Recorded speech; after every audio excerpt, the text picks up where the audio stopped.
I am Deepa S. Panikar here inside my house, Sahadeva Mandira, Molagatyambalam, PO Mavelikira, Bharnika village, Pallikal Nadivilemuri.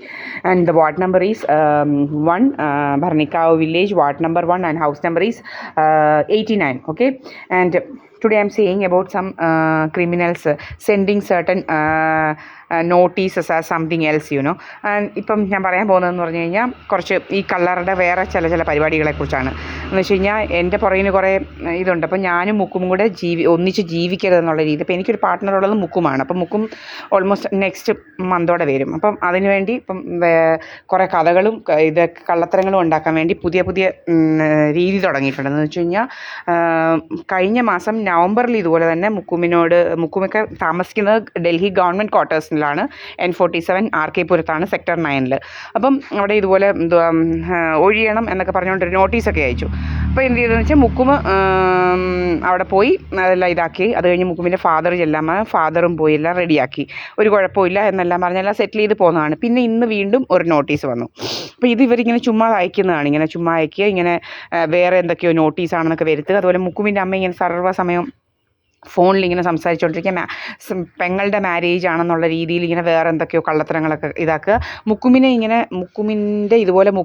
എന്തെങ്കിലും വക വരുത്തിയിട്ട് ഇതുപോലെ ഉള്ള പല രീതിയിലുള്ള ഇൻഷുറൻസ് ഏതോ ഒരുത്തിയുടെ പേരിലോട്ട് ആക്കുന്നതിന് വേണ്ടിയിട്ടാണ് ഇതെല്ലാം ചെയ്യുന്നത്. അപ്പം ഇതിന് വേണ്ടിയിട്ട് ഇങ്ങനെ വാദോരാതെ അങ്ങ് സംസാരിക്കുകയാണ് അവർ.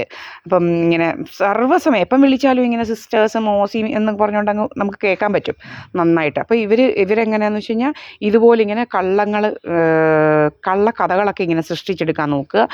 ഇങ്ങനെ മുക്കുമിൻ്റെ അതുപോലെ കല്യാണം കഴിഞ്ഞു എന്നൊക്കെ, അതുപോലെ ഇങ്ങനെ വെറുതെയാണ് ഇതെല്ലാം ഇതുപോലെ ഇവിടെ നടക്കുന്ന പോലെ തന്നെ ഇത് കള്ള കല്യാണങ്ങൾ, അങ്ങനെയുള്ള പല കാര്യങ്ങൾ. അപ്പം ഇങ്ങനെ ഇന്നും അതുപോലെ തന്നെ ഈ MCDയുടെ ഇതിൽ നിന്ന് MCD ആയിരിക്കും ഈ ഗവൺമെൻറ് ക്വാർട്ടേഴ്സ് ഇതാക്കുന്നത്. അപ്പോൾ അവിടുന്ന് ഇത് വന്നു, ഇങ്ങനെ വെക്കേറ്റ് ചെയ്യണം. അങ്ങനെയൊന്നും അവിടെ ഒന്നുമില്ല. നമ്മൾ ഗവൺമെൻറ് ക്വാർട്ടേഴ്സിന് പോയതാണ്. അവിടെ നമുക്കും കിട്ടും, ഒരു പാടുമില്ല കിട്ടാൻ. അപ്പം എങ്ങനെയാണെന്ന് വെച്ച് കഴിഞ്ഞാൽ നമ്മൾ പൈസ കൊടുക്കുക, നമ്മൾ കറക്റ്റായിട്ട് ഇതുപോലെ കുഴപ്പമൊന്നുമില്ല. ഇതുപോലെ മുക്കുമിൻ്റെ അച്ഛൻ അവിടെ CISFലാണെന്നുള്ളത് കൊണ്ടാണ് ഇത് കിട്ടിയിരിക്കുന്നതെന്നാണ് പറയുന്നത്. അപ്പോൾ അതിനൊന്നും ഒരു കുഴപ്പമില്ല. ഇവർ ചുമ്മാ ഇങ്ങനെ അയച്ചുകൊണ്ടിരിക്കുക. ഇതിപ്പോൾ ഇത് നെക്സ്റ്റ് മന്ത് ആയതേ ഉള്ളൂ. കഴിഞ്ഞ നവംബറിലാണ് ഈ സംഭവം നടന്നത്, 23rd മുന്നേ.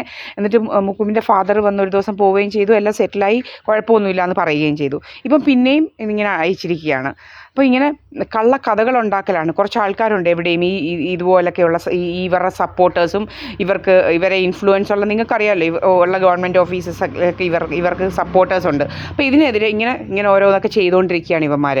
ഇപ്പോൾ പോലീസിലായാലും കള്ളത്തരങ്ങളുള്ള ഇഷ്ടം പോലെ ആൾക്കാരുണ്ട്. ഇതുപോലെ എല്ലാ ഡിപ്പാർട്ട്മെൻറ്റ്സിലും ഇങ്ങനെ കുറേ കള്ളങ്ങൾ കാണിക്കുന്നവരുണ്ട്. ഇതുപോലെ തന്നെ ഡൽഹിയിലും ഉണ്ട്. നമ്മുടെ പോലീസ് അന്ന് നമ്മുടെ വിസ നമ്മളെ പറ്റിച്ചതിന് വേണ്ടി കേസ് കൊടുത്തിട്ട് ഒരെണ്ണം എടുത്തിട്ടില്ല ഒരു പോലീസ് സ്റ്റേഷനിൽ നിന്നും. എല്ലാം തിരിച്ചു വരിക ചെയ്തത് ഈ ഡൽഹിയിൽ. കാരണം എന്ന് വെച്ച് കഴിഞ്ഞാൽ ഇവന്മാരുടെ ഇൻഫ്ലുവൻസ് ആണ് കാരണം. ഇപ്പം തന്നെ ഇവിടുത്തെ പോലീസ് സ്റ്റേഷനിൽ നമ്മളൊരു കേസ് കൊണ്ട് കൊടുത്തിട്ട് ഇന്ന് വരെ അവർ ഒന്നും അന്വേഷിക്കാമെന്ന് പറഞ്ഞ് നമ്മുടെ ഈ ലേസറിൻ്റെ കാര്യങ്ങളും സോണിക് വെപ്പണിനെ കുറിച്ചും എല്ലാം, എന്നിട്ട് ഇന്ന് വരെ ഓരോ അന്വേഷണങ്ങളും നടത്തിയിട്ടില്ല. അപ്പം ചില സിനിമാ നടികളുടെയും മറിച്ചവരുടെയൊക്കെ കേസുകൾ മാത്രമേ കേരള ഗവൺമെൻറ്റും അവരും ഒക്കെ എടുക്കത്തുള്ളൂ, അതോ പോലീസ് സ്റ്റേഷനിലും എടുക്കത്തുള്ളൂ, നമുക്കൊന്നും അറിയണ്ടായോ? സാധാരണ ആൾക്കാരുടെ കേസും ഒന്നും എടുക്കത്തില്ലയോ? ഇങ്ങനെ ക്രിമിനൽസിന് മാത്രം ഇതാക്കിയാൽ മതിയോ? നമ്മൾ BJP എന്ന് പറയുന്നവനെ ബന്ധം ഒഴിഞ്ഞതാണ്. പിന്നെ ഇവൻ ഇത്ര വലിയ സപ്പോർട്ട് പിടിച്ച ഒരു പോലീസും ഇതാക്കേണ്ട കാര്യമില്ല, ഒരു സിസ്റ്റത്തിനും ഇവനെ സപ്പോർട്ട് ചെയ്യേണ്ട കാര്യമില്ല, അതുപോലെ ക്രിമിനൽസിനെ സപ്പോർട്ട് ചെയ്യേണ്ട യാതൊരു കാര്യമില്ല. ഇത് എൻ്റെ വീടാണ്. അതുപോലെ ഈ മോഹൻ സിംഗ് എന്ന് പറയുന്നവനെയും സാധാരണ മന്ത്രിത്തിലുള്ളവന്മാരെയും പിന്നെ ഈ നമ്മുടെ സുബ്രഹ്മണ്യൻ എന്ന് പറയുന്ന അവനെ, ഈ ക്രിമിനൽസിനെ ഒന്നും സപ്പോർട്ട് ചെയ്യേണ്ട യാതൊരു കാര്യങ്ങളും ഒരു പോലീസിനും ഇല്ല, ഒരു പട്ടാളത്തിനും ഇല്ല. അവനവൻ്റെ വീട്ടിലെ കാര്യം അവനവൻ നോക്കിയാൽ മതി. അതുപോലെ പ്രീത എസ് പണിക്കർ ആയാലും, ഏത് സിസ്റ്റർ ആയാലും ശരി, ഏത് അമ്മയായാലും ശരി, ഏത് അച്ഛനായാലും ശരി, അവനവൻ്റേതായിട്ടുള്ള ലൈഫിലുള്ള സ്വാതന്ത്ര്യങ്ങളുണ്ട്. അവനവൻ്റെ ലൈഫ് അവനവനാണ് തിരഞ്ഞെടുക്കേണ്ടത്, അല്ലാതെ വേറൊരാളും ഒന്നുമല്ല, അമ്മയും അച്ഛനും ഒന്നുമല്ല. ഈവൻ മുക്കുമിൻ്റെ അമ്മയ്ക്കും അച്ഛനും ഒന്നും ഒരു റൈറ്റും ഇല്ല മുക്കും എന്താണ് ചെയ്യേണ്ടതെന്ന് അറിയാനുള്ളത്. മുക്കുമിന് 35 വയസ്സിൽ കൂടുതലായി. മുക്കും നോക്കിക്കോളും മുക്കുമിൻ്റെ ഇതെന്ന് പറയുന്നത്. അല്ലാതെ സിസ്റ്ററും അച്ഛനും അമ്മയൊന്നും നോക്കേണ്ട കാര്യങ്ങളൊന്നുമില്ല, പ്രായമൊക്കെ ആയി. അപ്പം ഇങ്ങനെ ചുമ്മാതെ ഇടപെട്ടുകൊണ്ടിരിക്കുക, ഇങ്ങനെ കള്ള കഥകൾ ഉണ്ടാക്കിക്കൊണ്ടിരിക്കുക, അനാവശ്യമായ കഥകളെല്ലാം പടച്ചു വിട്ടുകൊണ്ടിരിക്കുക, ഇതൊക്കെയാണ് ഇവരുടെ ജോലികളെന്ന് പറയുന്നത്.